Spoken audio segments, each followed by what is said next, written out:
நண்பர்களுக்கு வணக்கம். உங்கள் நண்பன் ராகுல் காந்தி ஆர்ஜிகே, இந்துஸ்தான் ஜனதா கட்சியின் தேசிய அமைப்பாளர், தென்மண்டல தலைவர். எல்லாம் நல்லா இருக்கீங்களா? இந்த வீடியோ வந்ததுக்கு முக்கியமான காரணம், வரப்போகிற சட்டமன்ற தேர்தலில் எப்படி சொல்லுவாங்கன்னா, தேர்தலில் கூட்டணிகள் இது வரைக்கும் தமிழகத்தில் இப்போ 4 கூட்டணி வர மாதிரி இருக்குது. கூட்டணி சார்ந்த வேட்பாளர்கள் வர மாதிரி இருக்குது. இப்போ நம்மளுடைய இலக்கா 5வது கூட்டணி உருவாக்கியிருக்கோம்.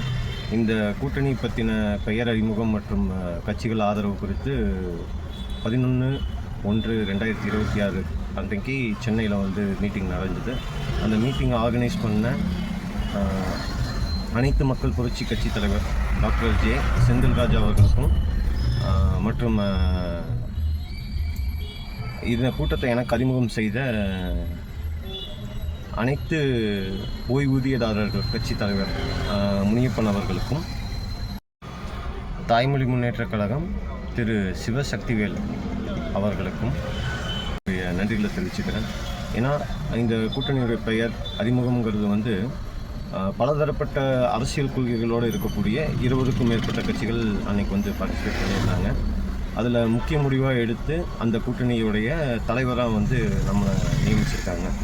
கூட்டணியின் பெயர் பார்த்திங்கன்னா அகில இந்திய மக்கள் முன்னேற்ற கூட்டணி. அகில இந்திய மக்கள் முன்னேற்ற கூட்டணியோட முக்கிய நோக்கம் அப்படின்னு பார்த்திங்கன்னா, வேட்பாளர்களுடைய உரிமைகள் பாதுகாப்பு மற்றும் வாக்காளர்களுடைய உரிமைகள் பாதுகாப்பு. வேட்பாளர்களுடைய உரிமைகள் பாதுகாப்பு என்பது பார்த்திங்கன்னா, 23 அங்கீகரிக்கப்பட்ட கட்சிகளால் கடந்த பல ஆண்டுகளாக நடக்கக்கூடிய சட்டமன்ற, நாடாளுமன்ற, உள்ளாட்சி, பஞ்சாயத்து தேர்தல் அனைத்திலும் பார்த்திங்கன்னா இந்த சிறிய கட்சிகள்னு பார்த்திங்கன்னா 2049 கட்சிகள் இருக்குது. சுயேட்சை வேட்பாளர்கள் இருக்காங்க, கடுமையாக பாதிக்கப்பட்டிருக்காங்க. தேர்தல் ஆணையத்தில் அவங்களுடைய முக்கியமான அந்த லீட் ரோலுன்னு சொல்லுவோம், அதை அவங்க கண்டினியூவாக டாமினேஷன் பண்ணி இந்த 2049 கட்சிகள், தமிழ்நாட்டில் மட்டும் 190 கட்சிகள் இருக்குது, அவர்களுடைய உரிமைகளை முழுவதும் பறிக்கிறாங்க. ஸோ இதுக்கு முற்றுப்புள்ளி வைக்கும் வகையில் இந்த கூட்டணியுடைய முதல் நகர்வு நாங்கள் பிளான் பண்ணியிருக்கோம். வாக்காளர்களுடைய உரிமைகள் பாதுகாப்புங்கிறது இந்த பணப்பட்டுவாடாவை தடுக்கிறதுக்கு மொபைல் கோர்ட்டுங்கிற விஷயத்தை முன்னிலைப்படுத்தியிருக்கோம். ஸோ இதெல்லாம் நாங்கள் வரப்போகிற எங்களுடைய கொள்கை பார்த்திங்கன்னா, ஒவ்வொரு கட்சிகள் சார்ந்து அந்த கொள்கை முடிவுகள், இப்போ இந்துஸ்தான் ஜனதா கட்சியுடைய தலைமையிலிருந்து எங்களுடைய கொள்கை பார்த்திங்கன்னா, நேரடி வருவாய் கொள்கை, வரி இல்லாத ஒரு இந்தியாவை உருவாக்கணுங்கிறது தான் நம்மளுடைய நோக்கம். அதற்கான திட்டங்கள் செயல்படுத்திகிட்டு இருக்கோம். மக்கள் பாதுகாப்புக்கான சிறப்பு திட்டங்கள் இருக்குது, போதை தடுப்புக்கான சிறப்பு திட்டங்கள் இருக்குது. இந்த மாதிரி பல்வேறு கட்சிகளும் ஒவ்வொரு நோக்கத்தோடு இருக்காங்க. ஸோ இந்த எல்லா கட்சிகளும் இப்போது தமிழகத்தில் பார்த்திங்கன்னா, வர 20ஆம் தேதிக்குள்ளே குறைந்தது 50க்கும் மேற்பட்ட கட்சிகள் தலைமை தேர்தல் சந்திக்கிறதுக்காக ஒரு முயற்சிகள் பிளான் பண்ணியிருக்கு. அவங்களுடைய அப்பாயின்மெண்ட் கிடச்சிருச்சுன்னா இந்த சம்மந்தமான விஷயங்களை தேர்தல் விதிமீறல்களை எப்படி தடுப்பது அப்படிங்கிறத நாங்கள் ஒரு மனுவாக கொடுத்து அதுக்கான செயல்பாடுகள் முதல் கட்டமாக செய்யலான்னு இருக்கோம்.